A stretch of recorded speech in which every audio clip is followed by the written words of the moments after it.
فاتحة. بسم الله الرحمن الرحيم. الحمد لله رب العالمين الرحمن الرحيم مالك يوم الدين. إياك نعبد وإياك نستعين اهدنا الصراط المستقيم صراط الذين أنعمت عليهم غير المغضوب عليهم ولا الضالين. اللهم صل على محمد وعلى محمد. أعوذ بالله من الشيطان الرجيم. بسم الله الرحمن الرحيم.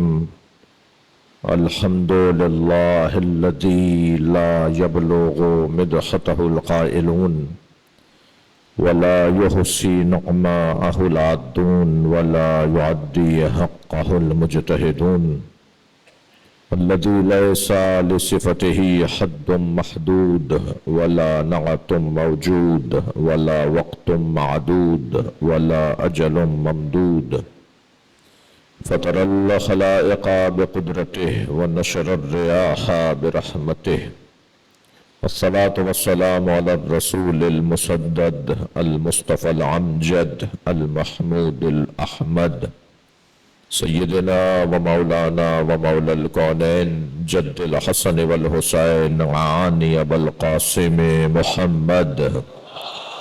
اللهم صل على محمد وعلى محمد وآله الطيبين الطاهرين المعصومين الذين قال الله إنما يريد الله ليذهب عنكم الرجس أهل البيت ويطهركم تطهيرا. اللهم صل على محمد وعلى محمد. ولعنة الله على أعدائهم أجمعين من يوم عداوتهم إلى قيام يوم الدين. أما بعد، قال الحكيم في قرآن الكريم: بسم الله الرحمن الرحيم.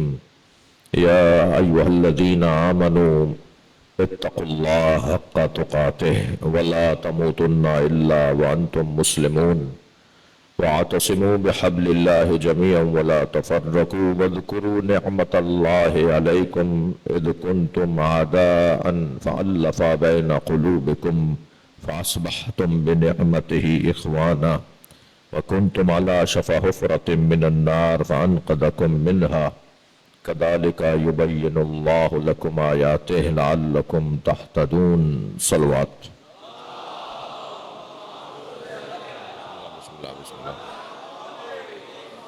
ایک اور بلند صلوات ہدیہ کرنا. اللہ علی محمد وعلی محمد.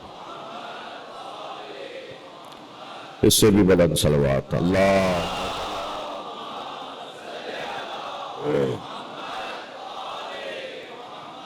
سورہ مبارکہ آل عمران آیت نمبر 102 اور 103. اللہ اپنے اس کلام میں ارشاد فرما رہا ہے: یا ایھا الذین آمنوا اتقوا اللہ حق تقاتہ. اے صاحبان ایمان، تقوی پروردگار کا حق ادا کرو، اسے اختیار کرو حق کے ساتھ. اس کا جو حق ہے اس کے مطابق تقوی اختیار کرو. وَلَا تَمُوتُنَّ إِلَّا وَأَنْتُمْ مُسْلِمُونَ. اور خبردار موت نہ آ جائے، مر نہ جانا مگر یہ کہ مرنا تو مسلمان مرنا. وَاعْتَصِمُوا بِحَبْلِ اللَّهِ جَمِيعًا وَلَا تَفَرَّقُوا. اللہ کی رسی کو مضبوطی کے ساتھ مل کر، جمیعہ اللہ کی رسی کو مضبوطی کے ساتھ مل کر تھامو. وَلَا تَفَرَّقُوا. اور تفرقے میں، اختلاف میں، جھگڑے میں نہ پڑو. وَاذْكُرُوا نِعْمَةَ اللَّهِ عَلَيْكُمْ. اور اللہ کی اس ایک نعمت کو، وہ نعمت کیا ہے؟ حبل اللہ. حبل اللہ اللہ کی نعمت ہے. اللہ کی اس ایک نعمت کو، وَاذْكُرُوا نِعْمَةَ اللَّهِ عَلَيْكُمْ، اور دہراؤ اللہ کی اس ایک نعمت کو. اس کا فائدہ تمہیں یہ ہوگا کہ اِذْ كُنْتُمْ أَعْدَاءً فَأَلَّفَ بَيْنَ قُلُوبِكُمْ.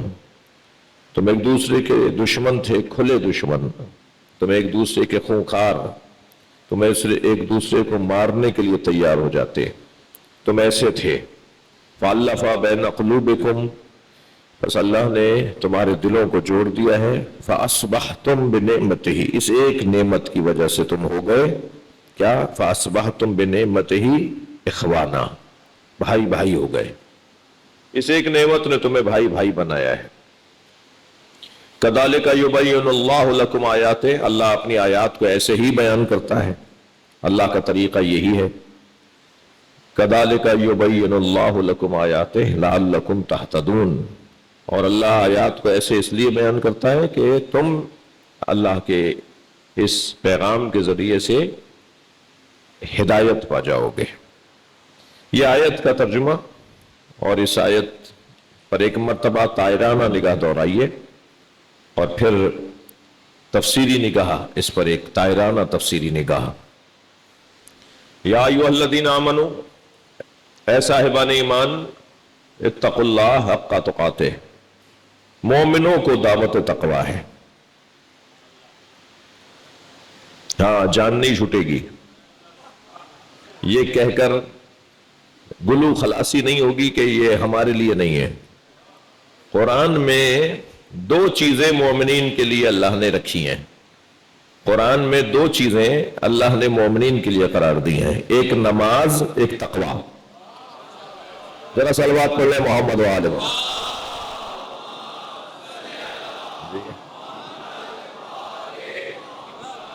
مومنین کے لیے اللہ نے صلاۃً موقوتا، یہ اللہ نے وقت پر جو عبادت نماز ہے یہ مومنین کے لیے قرار دی ہے، اور دوسرا تقویٰ مومنین کے لیے قرار دیا ہے۔ صاحبان ایمان، آپ سے بات ہو رہی ہے، مومنوں سے بات ہو رہی ہے۔ یہ کتنا بڑا اعزاز ہے، جملے کو محسوس کریں گے، یہ کتنا بڑا اعزاز ہے علی والوں کے لیے کہ اللہ ان سے بات کرتا ہے۔ صلوات پڑھ لیں محمد وآلہ محمد۔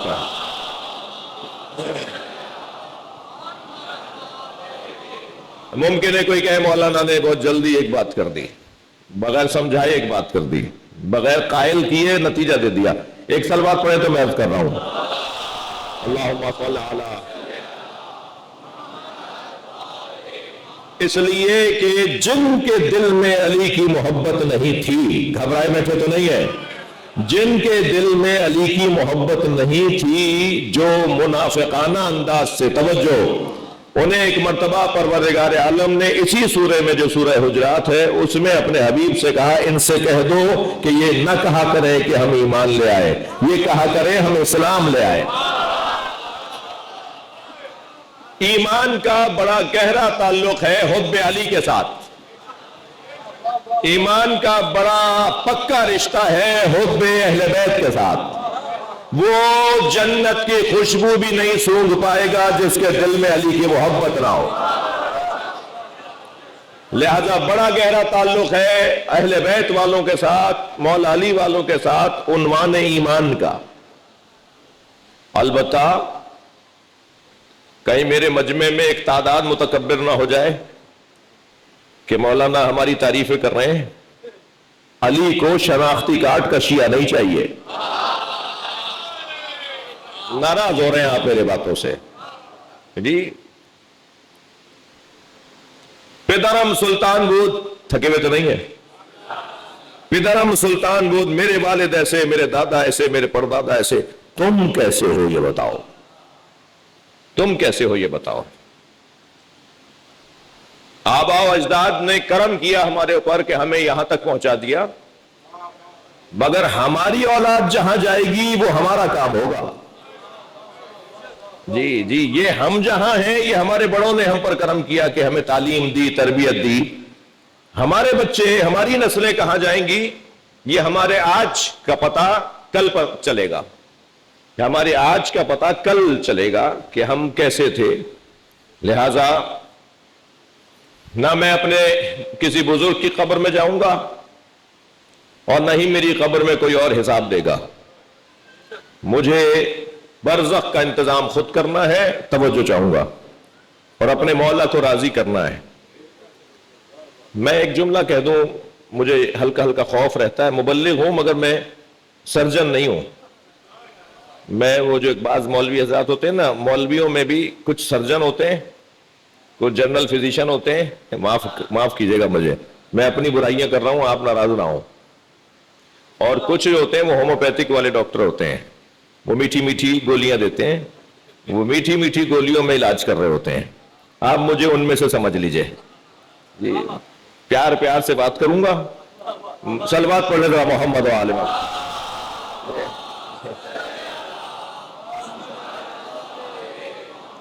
تو بات آگے بڑھے.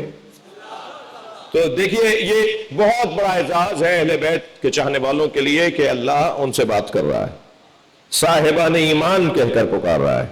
اے مومنو یا ایھا الذین آمنو, اے صاحبان ایمان. اچھا دیکھیے قرآن مجید میں, آپ کا ذوق سماعت مجھے حوصلہ دے رہا ہے, قرآن مجید میں 3 سورے تو یا ایھا الذین آمنو سے شروع ہوئے ہیں, صرف 3 سورے.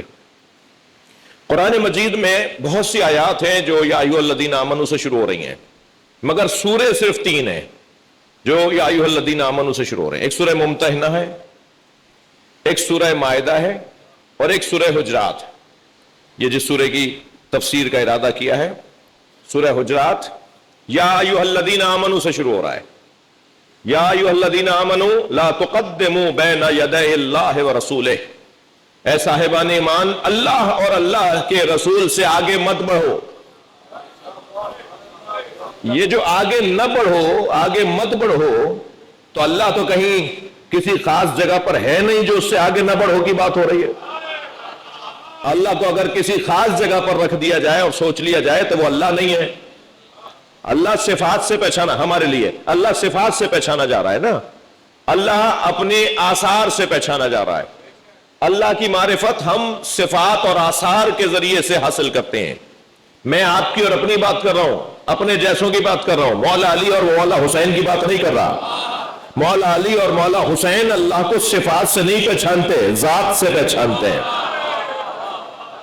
جی یہ ہمارے لیے طریقہ ہے معرفت الہی کا, کہ ہم سورج سے پہچانتے ہیں, چاند سے پہچانتے ہیں, نظام شمسی سے پہچانتے ہیں, نظم کائنات سے پہچانتے ہیں. ہم اس کائنات کے اندر نظم ہے اور اس کائنات میں ٹکراؤ نہیں ہے. جہاں نظم ہوتا ہے وہاں ٹکراؤ نہیں ہوتا. سورج ٹکرا جائے چاند کے ساتھ, چاند ٹکرا جائے مثال کے طور پر مریخ کے ساتھ, مریخ ٹکرا جائے مثلا زمین کے ساتھ, یہ نہیں ہو رہا نا. سب اپنا اپنا کام کر رہے ہیں نا. یہ ہر ایک کا اپنا اپنا کام کرنا اور کسی سے کسی کی لڑائی نہ ہونا دلیل ہے کہ کوئی انہیں چلا رہا ہے.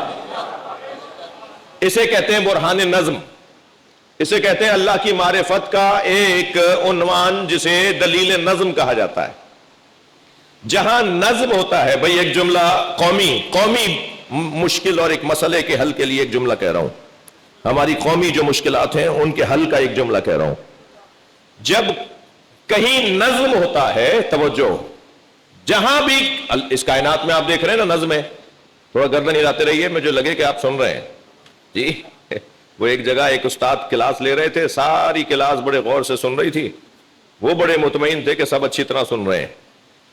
تو برابر والی کی کوہنی لگی تو برابر والا گر پڑا. تو کہنے لگے یہ کیا ہوا؟ کہنے لگے آنکھیں کھول کے سو جاتے ہیں. تو خدا کے واسطے تھوڑا سا مجھے بتاتے رہیے, آپ میری بات سن رہے ہیں. تو یہ جو پوری کائنات میں نظم ہے, یہ جو پوری کائنات میں نظم ہے, یہ نظم کا تقاضا ہے کہ آپس میں اختلاف نہیں ہے اللہ کی مخلوقات میں. جی نہیں ہے نا, ورنہ تو یہ آپس میں ٹکرا جائیں, یہ آپس میں لڑیں, روزانہ ہی کہیں کوئی فساد نظر آئے دنیا کے اندر. اور قرآن نے بھی کہا ہے کہ فساد ہوتا اگر اس کے اندر نظم نہ ہوتا اور اس کا ایک ناظم نہ ہوتا, اس کو ایک چلانے والا نہ ہوتا. تو نظم علامت ہے اتفاق کی, اور جہاں نظم نہیں ہوتا وہاں جھگڑے ہوتے ہیں. ٹھیک ہے, مطمئن اور متفق ہے. جہاں نظم ہوگا وہاں جھگڑے نہیں ہوں گے, اور جہاں جھگڑے ہیں مانے کہ وہاں نظم نہیں ہے. جب اللہ نے ساری کائنات کو منظم رکھا ہے تو یہ بندے عزاداری اور نماز کو کیوں لڑواتے ہیں؟ بر محمد والے محمد صلوات. اللہم صلی علی. یہ نماز کی اور عزاداری کی لڑائی کیوں ہو رہی ہے بھائی؟ دونوں عبادتیں. جب دونوں عبادت ہیں تو عبادتوں میں جھگڑا بندے کا ڈالا ہوا ہے, اللہ کا ڈالا ہوا نہیں ہے. ہمیں کوئی حق نہیں پہنچتا کہ یہاں پلہ بھاری کریں اور وہاں پلہ ہلکا کریں. اس کا اپنا مقام ہے, اس کا اپنا مقام ہے. جی میں برابر بھی قرار نہیں دے رہا, ناراض نہ ہو. میں کسی عبادت کو کسی عبادت کے ساتھ برابر قرار دوں, میرے اختیار میں نہیں ہے. میرے اختیار میں نہیں ہے کہ میں کسی ایک عبادت کو دوسری عبادت کے برابر قرار دوں. جب اللہ نے ساری عبادتوں کو برابر قرار نہیں دیا, توجہ چاہوں گا, ساری عبادتوں کا گڑمبا اور معجون بنا کر ایک جگہ کر لیں, اگر حب علی نہ ہو تو منہ پہ ماری جائیں گی.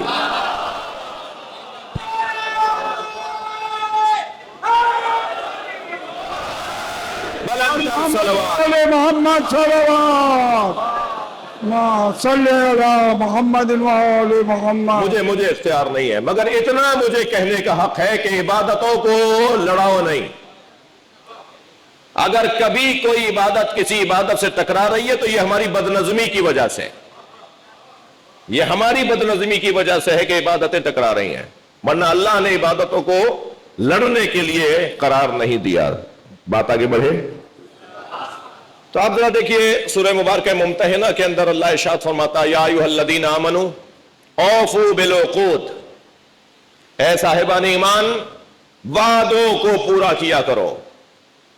یعنی مومنوں کو 3 پیغام, علی والوں کو 3 پیغام 3 سوروں کے آغاز میں دیا گیا ہے. سب سے پہلا اور ایک پیغام اوفوا بالعقود, اے علی والو, اے اہل بیت والو, اے مومنو, توجہ ہے, خبردار خبردار وعدوں سے بے وفائی نہ کرنا, وعدے کی وفا کرنا. وعدے کی وفا, جھوٹ بولنا کون کرے گا, ایسے ہی کہہ دیا ہے, ہمیں کرنا تھوڑی ہے, ہم نے تو بس ایسے ہی کہہ دیا. دل میں ہو کہ مجھے کچھ نہیں کرنا اور زبان پر اچھے اچھے الفاظ کے میں بس کل مل رہا ہے, آج دلوا رہا ہوں, ابھی آ رہا ہے اور ابھی پہنچ جائے گا اور یہ کام ہو گیا بس آپ کا, اب میں بیٹھا ہوں. اور معلوم ہوا کہ وہ بیچارہ پھر 6 دن کے بعد دیکھتا ہے کام نہیں اور وہ رابطہ کرتا ہے تو یہ کہتا ہے کہ وہ ایسے ہو گیا اور ویسے ہو گیا. کیوں اتنی لمبی بات کی تھی بھائی؟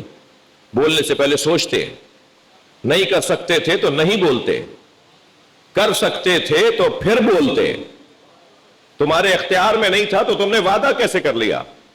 عزیزان گرامی, صرف حرام خوری کسی کے مال کو غصب کر کے کھا لینا نہیں ہے, بلکہ یہ جو تنخواہیں ہیں, یہ جو آمدنیاں ہیں, اگر کام کیے بغیر وہ حاصل کی جا رہی ہیں, محنت کیے بغیر اگر وہ کمائی جا رہی ہیں, تو وہ بچے جو کھائیں گے اس کے اثرات ہمارے گھروں پر پڑیں گے. اب تو آپ آئی گئے تو برداشت کر لیجئے مجھے آپ. یا ایھا الذین آمنوا اوفوا بالعقود, اے صاحبان ایمان وفاداری, وعدوں کی وفا. لا دین لمن لا عہد لہ. میرا سنی شیعہ مجمع, میرا محترم نوجوان طبقہ, نبی مکرم فرما رہے لا دین لمن لا عہد لہ, جو وفادار نہیں ہے وہ دیندار نہیں ہے. دینداری نماز پڑھ لینے سے حاصل نہیں ہوگی, اگرچہ بہت بڑا کارنامہ ہے آج کے زمانے میں نماز پڑھنا, لیکن وعدوں, معاملات, وعدے, رویے, ایک دوسرے سے ملاقات میں طے پانے والی معاہدے, یا ایھا الذین آمنوا اوفوا بالعقود, وعدوں کو پورا کرو. سورہ مبارکہ مائدہ کا آغاز ہو رہا ہے یا ایھا الذین آمنوا لا تتخذوا عدوی وعدوکم اولیاء. اے صاحبان ایمان, اللہ کہہ رہا ہے میرے دشمنوں کو اور اپنے دشمنوں کو اپنا دوست نہ بناؤ. اچھا, جب اللہ کہہ رہا ہے کہ میرے دشمنوں کو اور اپنے دشمنوں کو اپنا دوست نہ بناؤ, تو ہم تو یہ جان ہی نہیں سک رہے, جانتے ہی نہیں ہیں کہ اللہ کا دشمن کون ہے. ہمیں تو یہ پتہ ہی نہیں ہے کہ ہمارا دشمن کون ہے. ہم تو اتنے ملمہ کاری کے دور میں رہ رہے ہیں, اتنی دھوکے بازی کے دور میں رہ رہے ہیں, ہم تو اتنی بناوٹ اور دکھاوے کے دور میں رہ رہے ہیں کہ ہمیں پتہ ہی نہیں چلتا کہ یہ جو ہم سے ہاتھ ملا رہا ہے، مسکرا کے بات کر رہا ہے، یہ ہمارا دوست بھی ہے یا نہیں۔ ہم ہر ہاتھ ملانے والے کو اپنا دوست مان لیتے ہیں، اور مولا علی ہر ہاتھ ملانے والے کو دوست نہیں مانتے۔ ہم کیسے مانیں، کیسے سمجھیں، کیسے پہچانیں کہ اللہ کا دشمن کون ہے؟ ہم کیسے پہچانیں کہ ہمارا دشمن کون ہے؟ اللہ کا دشمن کون ہے؟ اللہ کا ہر وہ فرد دشمن ہے جو اہل بیت کا دشمن ہے۔ میں جلدی میں بول گیا ہوں اس لیے آپ کی توجہ نہیں ہوئی۔ جہاں جہاں اہل بیت سے دشمنی کی گئی ہے، سمجھ لیں وہ لشکر اللہ کے دشمنوں کا ہے۔ مثال دوں گا، صلوات پڑھنے محمد و آل محمد۔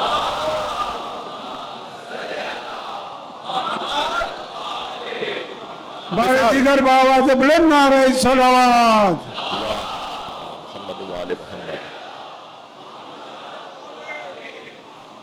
ہم نے بڑے محنت سے، بڑے چاؤ سے، جی کوئی کچھ کہہ رہا ہے؟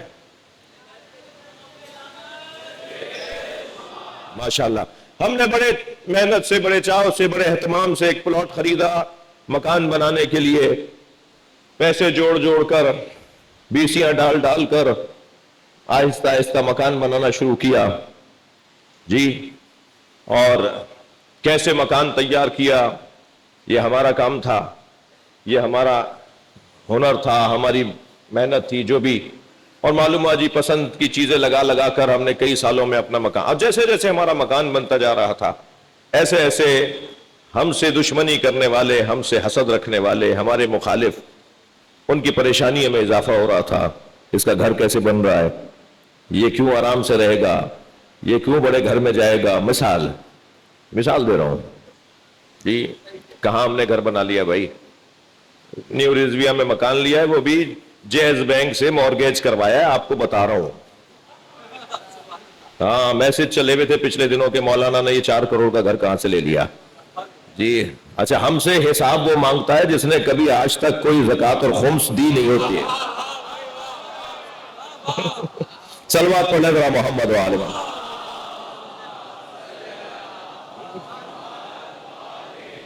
میں نے تو جلدی میں بینک بھی بتا دیا آپ کو، تو جی 10 سال تک قسطیں اتاروں گا، تب جا کر میری بچوں کے لیے شاید کوئی کام آ جائے مکان۔ تو ہمارے ہاں تو گاڑی بڑی کیوں ہے، اب تک 60 لاکھ کا قرضہ ہے میری گاڑی کا، قسطیں اتار رہا ہوں جی۔ نیاز طے کرنا اپنے اوپر بھائی، آدھا کلپ مت چلانا، اپنے اوپر حرام سمجھتا ہوں۔ نیاز مجلس کی طے کرنا، کوئی کھڑا ہو جائے اس مجلس میں، کھڑا ہو جائے، کہے مجھ سے کہ میں نے یا میرے ساتھیوں میں سے کسی نے کسی بھی بانی مجلس سے کبھی کہا ہو کہ مثلا یہ اور وہ، کھڑا ہو جائے نا بھی، ابھی کھڑا ہو جائے، کوئی ہمت کرے۔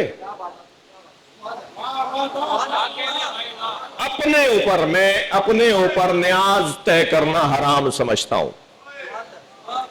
اب یہاں پر ذاکرین کو، میرے عزیزوں کو، میری جان، میری آبرو عزیزوں کو ایک مرتبہ ناراضگی ہو گئی کہ جو حلال ہے اسے مولانا حرام کیسے کر سکتے ہیں۔ تو میں انہیں جواب دے رہا ہوں علمی، انہی کی زبان میں اور انہی کی معیار کے مطابق۔ حرمت کی 2 قسمیں ہیں، حرمت ذاتی اور حرمت عرضی۔ تھک رہے ہیں؟ حرمت ذاتی اور حرمت عرضی۔ حرمت ذاتی اس حرام چیز کو کہتے ہیں جو سب کے لیے حرام ہے، جو سب کے لیے حرام ہے، شریعت نے حرام کیا ہے، نبی نے حرام کیا ہے، قیامت تک حرام رہے گی، وہ ہے حرمت ذاتی۔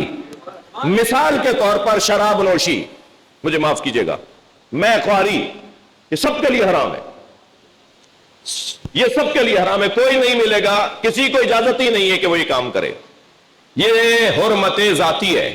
مگر ڈاکٹر نے مجھے کہا مولانا ٹھنڈا پانی پینے سے آپ کا گلا، آپ کا سینہ یہ نقصان اٹھائے گا، اور پھر یہ بیماری ہوگی، اور پھر آپ کو فلاں بیماری لگ جائے گی، اور پھر آپ کا آپریشن ہوگا، لہذا ٹھنڈا پانی کبھی مت پیجیے گا۔ تو ٹھنڈا پانی سب کے لیے حرام ہے، عارضی طور پر میرے لیے حرام۔ ٹھنڈا پانی سب کے لیے حلال ہے اور عارضی طور پر میرے لیے حرام. وہ جو عرضی طور پر میرے لیے کوئی چیز حرام ہے تو وہ تو میں جانتا ہوں نا میرے بدن کے لیے نقصان دہ ہے. جیسے میں اپنے بدن کی مضر چیزوں کو جانتا ہوں ایسے میں اپنی روح کی مضر چیزوں کو بھی تو جانتا ہوں. مجھے پتا ہے کہ اگر میں یہ کہوں گا کہ مجھے یہ پیسے چاہیے اس کام کے لیے تو میں روحانی بیمار ہو جاؤں گا. تو بھائی آپ کو مبارک ہو, طے کرتے رہیے. میری روح تو بیمار ہو جاتی ہے مولا کے نام پر پیسے مانگنے پر. بر محمد وآل محمد صلوات.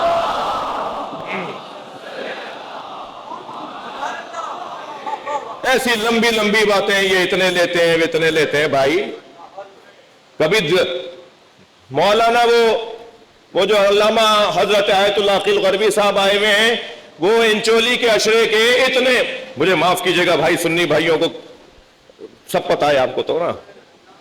کوئی کہے گا جی مائک پہ ہی کیا باتیں کر رہے تھے, پھر اکیلے میں تو آپ ملتے نہیں ہیں اور مائک پر میں بات نہ کروں. جب بگاڑ مائک پر پھیل رہا ہے تو سدھار بھی مائک پر ہی پھیلے گا. جی صلوات پڑھنے ذرا محمد و آل محمد. اب باتیں کی جا رہی ہیں وہ صاحب, وہ تو ایک فگر بھی بتائی جا رہی ہے. وہ تو نئے پیسے بھائی جو دے رہا ہے اس سے تو پوچھو جی یہ کیا باتیں ہیں, کیوں ہیں ایسی باتیں. تو عرض اتنا کر رہا تھا کہ ہم نے ایک پلاٹ خریدا بڑے چاہوں سے, بڑی محنت سے. مکان مثال دے رہا تھا, مکان بنایا, پسند کے ٹائل لگوائے, پسند کی کھڑکیاں لگوائیں, روشنیاں لگوائیں, اور جو میرے دشمن اور حاسد تھے وہ بنتے ہوئے مکان کو دیکھ دیکھ کر ان کی آگ بھڑک رہی تھی کہ کب کیا کر بیٹھے میرے ساتھ.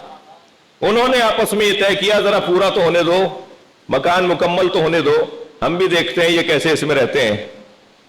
اب کل ہمیں شفٹ ہونا تھا اپنے مکان میں, توجہ, سامان باندھ لیا تھا کہ کل ہم اپنے مکان میں منتقل ہو جائیں. تو جو ہمارے دشمن تھے, جو ہمیں چین سے سکون سے رہتا جیتا دیکھنا نہیں چاہتے تھے, انہوں نے تیاری کر لی کہ کل آگ لگائیں گے. یہاں وہ تیاری کیے بیٹھے ہیں کہ کل آگ لگائیں گے. یہاں اتفاقاً رات 2 بجے دروازے پہ دستک ہوئی, بیل بجی. ہم اپنے دروازے پر گئے تو دیکھا بڑی بڑی گاڑیوں میں لوگ آئے ہوئے ہیں. کہا جی ہم ریاست کے لوگ ہیں, سرکار کے لوگ ہیں, اسٹیٹ کے لوگ ہیں, آپ نے 2 گلی بعد جو ایک مکان بنایا ہے وہ ہم آپ سے خریدنا چاہتے ہیں. میں نے کہا جی وہ تو میں نے اپنے لیے بنایا ہے, میں رہنا چاہتا ہوں. کہا نہیں, ریاست نے یہ طے کیا ہے کہ ہمیں اس کی ضرورت ہے. آپ نے مثلاً اگر 4 کروڑ کا بنایا ہے تو ہم آپ کو اس کے 4 برابر پیسے زیادہ دیتے ہیں, اور آپ کو ریاستی کوئی منصب بھی دیتے ہیں, آپ کو اعزازات بھی نسلوں میں منتقل کر دیتے ہیں. یا اپنی آپ کی نسلوں میں ریاستی اور حکومتی اعزازات بھی منتقل ہوتے رہیں گے. اب ہم نے کچھ دیر کے لیے سوچا بھائی سودا برا نہیں ہے, ہم تو 4 مکان بنا لیں گے ان پیسوں میں, پھر ہمارے بچوں کا بھی بھلا ہوگا کہ آئندہ بھی ہمارے بچوں کا خیال رکھا جائے گا. ہم نے وہ کاغذات ان کے حوالے کیے, وہ مراد ہم نے لے لی اور چین سے جا کے سو گئے. دوسرا دن جب نمودار ہوا تو ان حاسدوں اور دشمنوں نے ہمارے گھر کو آگ لگا دی. اب جب آگ لگنے لگی, شور مچا, اور پھر جب لوگ نکل نکل کے باہر آئے تو ہم بھی اپنے اس کرائے والے مکان سے اس گلی میں جا کھڑے ہوئے. تو ہم نے دیکھا جی وہ گھر جل رہا ہے. مجمع تو بہت بڑا تھا وہاں جلتے ہوئے گھر کو دیکھنے والوں کا, اور اس میں ہم بھی کھڑے تھے اور وہ بھی کھڑے تھے جنہوں نے آگ لگائی تھی. تو وہ ان چہروں کو نہیں دیکھ رہے تھے بلکہ ہمارے چہرے کا اطمینان انہیں مار رہا تھا.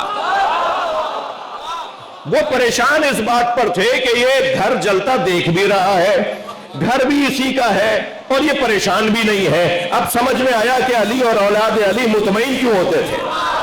اس لیے کہ مولا علی نے شب ہجرت اپنا سب کچھ بیچ دیا تھا. اللہ سے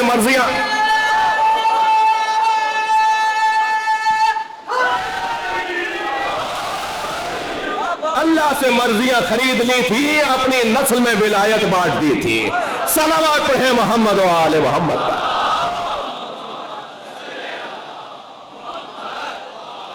اب وہ اصلی جملہ میرے مضمون کا, جو اہل بیت سے دشمنی کرے گا وہ اہل بیت کا دشمن بعد میں, اللہ کا دشمن پہلے.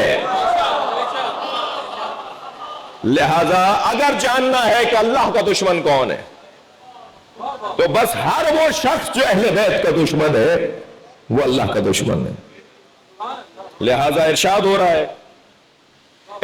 رہا ہے لا تتخذوا عدوی وعدوکم اولیاء، میرے اور اپنے دشمنوں کو اپنا دوست مت بناؤ.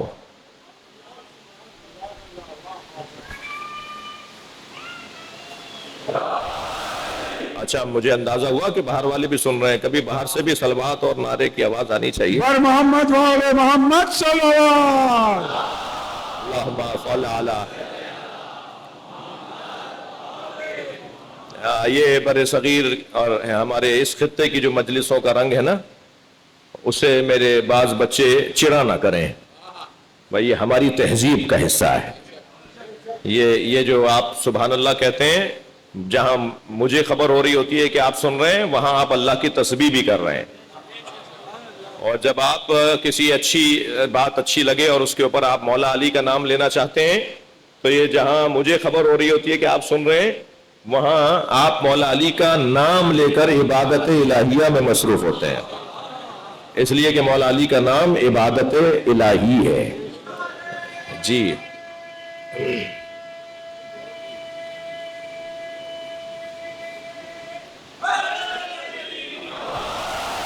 ماشاءاللہ. اللہ اب اس آیہ کریمہ میں یا ایھا الذین آمنوا لا تتخذوا عدوی وعدوکم اولیاء، میرے اور اپنے دشمنوں کو اپنا دوست مت بناؤ.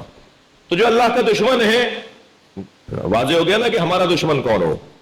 یعنی اللہ نے ہم پہ کرم کیا ہے کہ ہمارا ذکر علیحدہ سے کر دیا، ورنہ وہ سیدھا سیدھا کہتا میرے دشمنوں کو دوست مت بناؤ. یہ ہم نے ہمارے اوپر اس نے کرم کیا کہ میرے دشمنوں کو بھی اپنا دوست نہ بناؤ اور اپنے دشمنوں کو بھی اپنا دوست نہ بناؤ. تو کبھی ایسا ہوتا ہے کوئی اپنے دشمن کو دوست بنائے؟ جب دشمن ہے تو ہمارا دوست کیسے ہے؟ عدوکم اولیاء، تم اپنے دشمنوں کو اپنا دوست نہ بناؤ. اس کا کوئی اور مطلب ہے، اس کا کوئی اور پیغام ہے. یعنی اللہ یہ بتانا چاہ رہا ہے کہ جنہیں تم اپنا دوست سمجھتے ہو، ضروری نہیں ہے وہ تمہارے دوست ہو سکتا ہے وہی لوگ جنہیں تم اپنا دوست سمجھ رہے ہو وہ تمہارے دشمن ہو. تو اب ڈھونڈنا ہے کہ ہمارا دشمن کون ہے اور ہمارا دوست کون ہے. میرے عزیزوں، میرے جوانوں، میں لمبی گفتگو کو ترک کر رہا ہوں، ایک جملہ کہتا ہوں، جو اہل بیت کا دشمن ہے وہی ہمارا دشمن ہے، اور جو اہل بیت کا دشمن ہے وہی اللہ کا دشمن ہے. تو اب کسوٹی بن گئی کہ جو اہل بیت کو چاہتا ہے وہی اللہ کو چاہتا ہے، وہی ہمارا دوست ہو سکتا ہے. یہ کسوٹی قرار پائی. میری بات اور وزنی اگر آپ چاہتے ہیں کہ اور وزن بڑھاؤں اپنی بات میں، تو پھر زیارت نامہ پڑھ لیجئے ائمہ اہل بیت کا. ائمہ اہل بیت کے زیارت نامے میں میرے اس مدعا کے اوپر دلیل ہے، السلام علیکم یا موازین الاعمال، سلام ہو اس گھرانے پر جو اعمال تولنے کا ذریعہ ہے. صلوات پڑھنے محمد و آل محمد پر.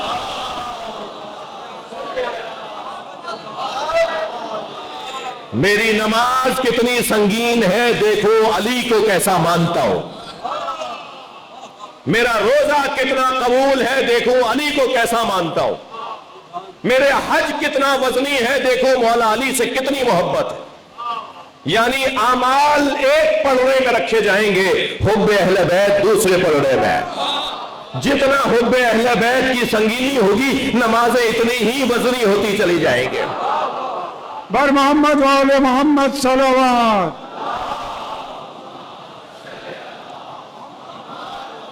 بڑی عنایت آپ کی توجہات کا ممنون ہو.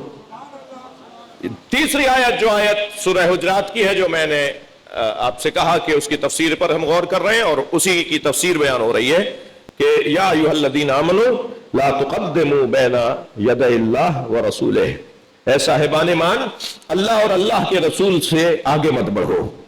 اللہ اور اللہ کے رسول سے آگے نہ بڑھو. تو اللہ تو کہیں ہے نہیں، اللہ کسی ایک جگہ پر نہیں ہے، اللہ ہر جگہ پر ہے. تو اللہ سے آگے مت بڑھو کا مطلب یہ ہوا کہ یہ بدن کا آگے بڑھنا مراد نہیں ہے. اللہ اور اللہ کے رسول سے آگے مت بڑھو. اللہ کی کوئی جگہ نہیں ہے، اللہ ہر جگہ ہے. اللہ کا بدن نہیں ہے، اللہ کا مکان نہیں ہے.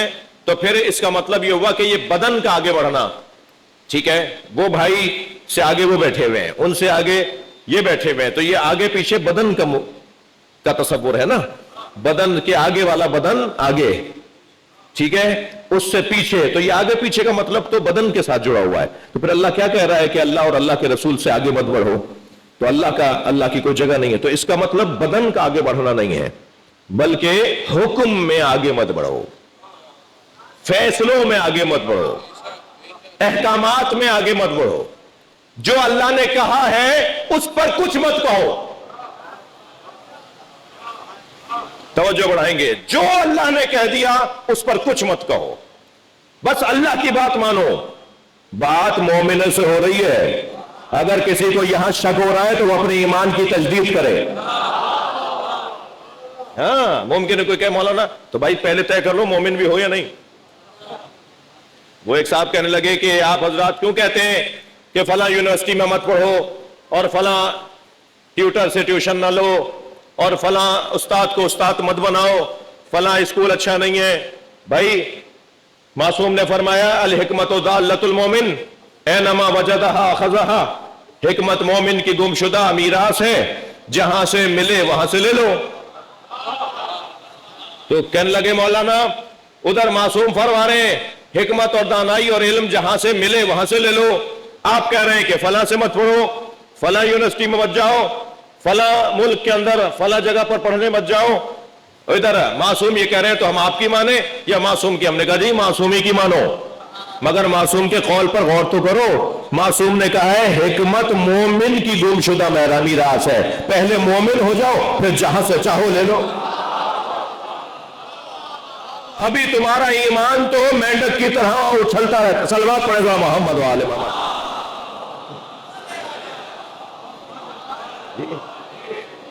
اور کہہ رہے ہیں صاحب جہاں سے چاہو لے لو. بات ہو رہی ہے مومن کی, جس نے اپنے آپ کو مضبوط بنا لیا, اب وہ جہاں سے چاہے جو لے لے, کوئی اثر نہیں ہوگا. اور الحمدللہ میرے بچوں جوانوں, تمہارے حوصلے کے لیے ایک جملہ کہہ رہا ہوں. ان مجلسوں کا ایک نتیجہ یہ ہے, ان مجلسوں کا ایک نتیجہ یہ ہے کہ ہمارے مجلسوں میں بیٹھنے والا جوان کسی کالج یونیورسٹی میں کسی بھی بیمار دل معلم مدرس لیکچرار پروفیسر کی بات میں نہیں آتا. ہاں ادب احترام رکھتا ہے, وہ استاد کا احترام ہے, مگر ہر بات اس کے نہیں مانتا. ایک جوان مجھ سے کہنے لگا آج کالج میں ہمارے پروفیسر صاحب نے کہا مولا علی کا قد چھوٹا تھا. میں نے کہا تمہارے استاد کا قد چھوٹا ہے, جیسے بات کرنا نہیں آتی کہ صلوات پڑھنے کا محمد وآل محمد. اگر اسے مولا علی کے قد پر بات بھی کرنی تھی تو وہ کہتا مولا علی کا قد لمبا نہیں تھا. جی یہ اور بات ہے اور وہ جملہ اور ہے. یہ تو میں نے ایک جملے کی مثال دی, بڑی بڑی باتیں ہو رہی ہیں اداروں کے اندر, کالجوں میں, یونیورسٹیز کے اندر بڑی مشکلات ہیں, بڑی پریشانیاں ہیں. جوان میری بات کو سمجھ رہے ہیں. شاید ہی کوئی یہاں پر بیٹھا ہو کہ جو مجھے ایک مثال وہ نہ دے دے کہ ہاں ہمارے یہاں ایسا ہوا. تو ایسے میں کیا کرنا ہے؟ ایسے میں خود کو مضبوط بنانا ہے. جب خود مضبوط ہو جائیں گے تو بہت ہوگا تو احترام میں سن لیں گے, مگر ان کی بات کا اثر نہیں لیں گے. لیکن اگر خود کمزور ہوں گے تو ان کی بات کا اثر لیں گے. تو خود کو مضبوط بنانا ہے. خود کو مضبوط بنانے کا, کڑوی بات کر رہا ہوں برداشت کر لیجئے گا, خود کو مضبوط بنانے کا ایک راستہ نماز جماعت میں حاضری ہے. میں آپ کو بتا رہا ہوں, یہ ایک بہت روشن اور تجربہ شدہ نسخہ ہے. یہ بچہ, یہ جوان, یہ فرد مضبوط رہتا ہے. ایک صلوات پڑھ لیں نبی کی ذات پہ.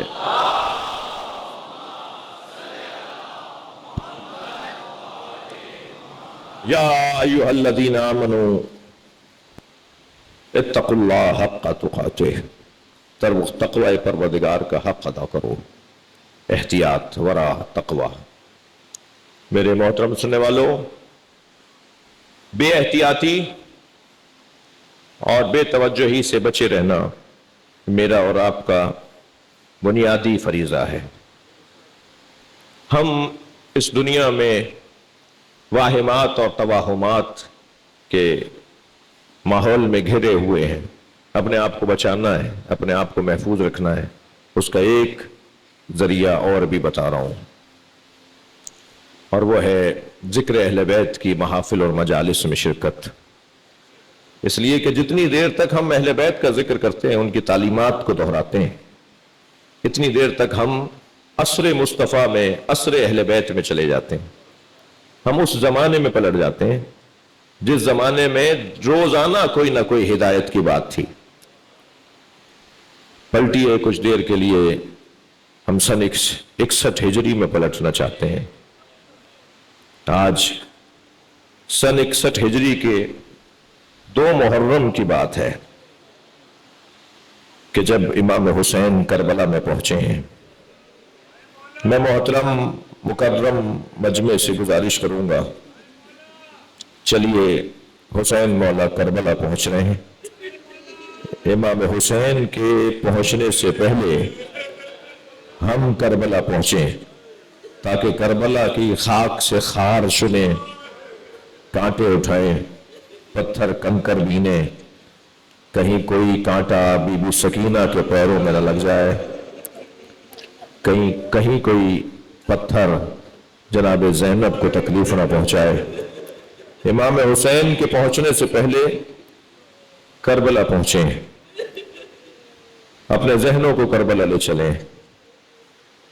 امام کا سفر مدینے سے کربلا، درمیان میں مکے کا قیام، یہ 6 مہینے کا دورانیہ لگا۔ جب امام نے مدینے کو چھوڑا، ابھی قافلہ شہر سے باہر نہیں گیا تھا کہ حضرت عباس کے جن کا دستور یہ تھا کہ وہ گھوڑا دوڑائے، کبھی آگے کبھی پیچھے، کبھی دائیں کبھی بائیں، حفاظت کی امور میں مصروف رہتے تھے، اور آنے والے مسافروں کو بتاتے تھے کہ آگے والا جو قافلہ ہے وہ حسین ابن علی کا ہے، مگر جان لو کہ حسین اکیلے نہیں جا رہے، حسین کی بہنیں بھی ساتھ ہیں، نبی زادیاں بھی ساتھ ہیں۔ ایسے ہی حضرت عباس گھوڑا دوڑاتے ہوئے آئے اور فرمایا، مولا ہمارے قافلے کے پیچھے ایک مختصر سا قافلہ آ رہا ہے، اور وہ قافلہ عبداللہ ابن عروہ غفاری کا قافلہ ہے، مولا صحابی رسول ہے جو کہیں کا ارادہ کیے ہوئے ہیں۔ امام نے فرمایا، اے میرے راہوار ہے گھوڑے، اے ذوالجناح مجھے نانا کے صحابی تک پہنچا۔ جب امام حسین کو آتے ہوئے دیکھا نا نانا کے صحابی نے، تو خود کو گھوڑے سے اتار دیا۔ ضعیفی تاری تھی، بھویں سفید تھیں، کمر خمیدہ تھی، ہاتھ پیروں میں راشا تھا۔ آگے بڑھ کر امام نے گلے سے لگایا، نانا کے صحابی کہاں کا ارادہ ہے؟ فرمایا، حسین میں تمہارے ساتھ چلنا چاہتا ہوں، میں تمہارے ساتھ چلنا چاہتا ہوں، اس لیے کہ تم کمسن تھے، نبی خطبہ دے رہے تھے، تم خطبے کے درمیان مسجد میں داخل ہوئے، تمہارا پیر تمہارے کرتے میں الجھا، تم زمین مسجد پہ، فرش مسجد پہ گرے، نبی نے ممبر چھوڑ دیا، بڑھ کر تمہیں آغوش میں اٹھایا، ممبر پہ لے جا کر اپنی گود میں بٹھایا، اور ہم صحابیوں سے خطاب کر کے کہا، میرے حسین کو غور سے دیکھو، اگر میرا حسین مدینہ چھوڑ رہا ہو اور اس کے بچے اس کے ساتھ ہو اور تم میں سے کوئی زندہ ہو تو میرے حسین کا ساتھ ضرور دینا۔ میں حسین میں ضعیف ضرور ہوں، بوڑھا ضرور ہوں، مگر مجھے نبی کی وصیت پہ عمل کرنا ہے۔ امام نے یہ جملے سنے تو امام کی آنکھوں میں آنسو آ گئے، ہاتھ پکڑ کے فرمایا، چلیے پھر ہمارے ساتھ قافلے میں چلیے۔ تو عبداللہ ابن عروہ غفاری نے کہا، حسین آپ کا قافلہ آگے چلے گا، میرا قافلہ پیچھے رہے گا، میں کچھ فاصلے سے آپ کے ساتھ چلوں گا۔ امام نے فرمایا، آپ ضعیف بھی ہیں، آپ کے ساتھ لوگ بھی نہیں ہیں، وہاں علی اکبر اور عباس آپ کی خدمت کریں گے، آپ میرے نانا کے صحابی ہیں۔ تو ہاتھ جوڑ کے کہنے لگے، میں اس قافلے میں کیسے چلوں جس میں زینب کی سواری ہے؟ اجرکم اللہ، اجرکم اللہ۔ میں کہوں گا، اے عبداللہ، تم نے جناب زینب کا بڑا احترام کیا، 11 محرم کو ہوتے تو دیکھتے کہ نبی زادی پردے کا نوحہ بلند کرتی رہے، مگر کوئی نہ تھا جو یہ کہتا کہ یہ زینب نبی کی نواسی ہے۔ اجرکم اللہ، اجرکم اللہ۔ امام یہاں سے روانہ ہوئے مکہ المکرمہ، مدینہ منورہ سے روانہ ہو کر حضرت مکے میں گئے۔ مکے میں کئی مہینے کا قیام رہا امام حسین کا، اور جب مکہ المکرمہ سے آپ نے عراق کی طرف ہجرت فرمائی ہے تو دن تھا 8 ذی الحجہ کا، جب سارا عالم اسلام حج کرنے کے لیے مکے میں آ رہا ہے تو روح کعبہ، روح مکہ، جان کعبہ، جان مکہ مکے کو چھوڑ کر جا رہا ہے۔ اور جب باہر نکلے ہیں تو کچھ لوگوں نے پوچھا تو آپ نے فرمایا کہ میں مکے کی حرمت کی خاطر مکے کو چھوڑ رہا ہوں۔ قافلہ کچھ آگے بڑھا تو حضرت ابھی سواری پر سوار تھے کہ ایک مرتبہ امام حسین نے آواز دی انا للہ وَإِنَّا إِلَيْهِ رَاجِعُونَ، یہ جملہ کہہ کر گھوڑا روکا، سواری سے اترے اور میرے مولا نے کوفے کی طرف رخ کر کے کہا السلام علیکہ یا اخی مسلم، اے میرے بھائی مسلم تم پر میرا سلام۔ قریب میں ہی حضرت عباس تھے تو آگے بڑھے اور فرمایا مولا کیا میرا بھائی مسلم آ گیا؟ فرمایا عباس مسلم کو کوفے میں غربت کی حالت میں مارا جا رہا ہے۔ اجرکم اللہ، اجرکم اللہ، آپ کی آوازیں بلند ہیں، جو رونے آئے ہیں تکلف کر کے نہ روئیں۔ عزادارو کربلا کا پہلا شہید حضرت مسلم کا وجود ہے۔ غربت میں کربلا والے مارے گئے، حضرت مسلم بھی غربت میں مارے گئے۔ کربلا والے بھوک کی کیفیت میں مارے گئے، حضرت مسلم بھی بھوک کی کیفیت میں مارے گئے۔ کربلا والوں کے جنازوں کی بے حرمتی کی گئی، مسلم کا لاشا دارالعمارہ سے پھینکا گیا۔ کربلا والے پیاسے مارے گئے اور مسلم ابن عقیل بھی کوفے میں پیاسے مارے گئے۔ سنیں گے عزادارو، اللہ آپ کو کسی غم میں نہ رلائے سوائے غم اہل بیت میں، ہم سب کو رونے رلانے والوں میں قرار دے۔ حضرت عباس سے پوچھا مولا کیا میرا بھائی آ گیا؟ فرمایا عباس مسلم کو کوفے میں غربت کی حالت میں مارا جا رہا ہے۔ آپ آمادہ ہیں رونے کے لیے؟ آپ کی آوازیں بلند ہیں، بس 2 منزلیں لے میرے ساتھ چلیے۔ جب مسلم ابن عقیل کو غربت کی حالت میں گرفتار کر کے لائے نا تو دارالعمارہ کے دروازے پر رکھی ہوئی ایک ٹھنڈے پانی کی سرائی کو دیکھا تو جو پکڑ کر چل رہے تھے نا سپاہی ان سے کہنے لگے میں پیاسا ہوں مجھے پانی پلا دو۔ تو پہلے تو لوگ ڈرنے لگے کہ پانی بھی پلا دوں، تو کسی ایک حیثیت والے نے کہا کہ پانی پلاؤ، یہ پانی مانگ رہے ہیں انہیں پانی پلاؤ۔ تو ایک کوزہ بھر کے لے کر آئے۔ حضرت مسلم کا دانت ٹوٹ چکا تھا، جیسے ہی پانی کا کٹورا اپنے منہ کو لگایا تو ایک قطرہ خون کا کٹورے میں آ گیا۔ فرمایا دوسرا لا کے دے سکتے ہو؟ وہ کٹورا چھوڑ کر دوسرے کٹورے میں پانی، دوسرا پانی لا کے دیا، پھر ایک قطرہ پانی، ایک قطرہ خون کا پھر پانی میں آ گیا۔ پھر فرمایا کچھ اور لا کے دے سکتے ہو؟ جب تیسری مرتبہ بھی یہی ہوا نا تو ایک ٹھنڈی سانس بھر کے فرمایا شاید مولا حسین مجھے پیاسا شہید دیکھ رہے تھے۔ اجرکم اللہ، اللہ آپ کو کسی غم میں نہ رلائے، جو جہاں بیٹھا ہوا ہے مولا کو پرسہ دے رہا ہے۔ پھر جب دربار میں لایا گیا تو کس شان سے کھڑے ہیں حضرت مسلم، اکیلے کھڑے ہیں مگر ایسے کھڑے ہیں جیسے لشکر کے ساتھ آئے ہوں۔ تو ایک شخص نے آواز دے کر کہا آپ نے امیر کو سلام نہیں کیا۔ عبید اللہ ابن زیاد تخت پر بیٹھا ہوا تھا، ایک شخص نے آواز دے کر کہا آپ نے امیر کو سلام نہیں کیا۔ تو حضرت مسلم کا جلال دیکھیے، ایک مرتبہ آواز دے کر کہتے ہیں مالی الامیر سوى الحسین، میرا حسین کے علاوہ کوئی امیر نہیں ہے۔ کہا تم حسین کے سفیر بن کر آئے تھے، ہم تمہیں کوفے میں ایسے ماریں گے کہ حسین تک خبر پہنچے۔ عبید اللہ نے کہا انہیں دارالعمارہ کی چھت پہ لے جاؤ اور ان کا بدن دارالعمارہ کی چھت سے نیچے پھینک دو۔ سنیں گے زیادہ اور سخت جملے ہیں جو تاریخ میں آئے ہیں۔ حضرت مسلم کو دارالعمارہ کی چھت پہ جب لے جایا گیا نا، ایک لمحہ تھا کہ بس کسی لمحے میں چھت سے پھینکا جائے گا، کسی لمحے میں چھت سے پھینکا جائے گا۔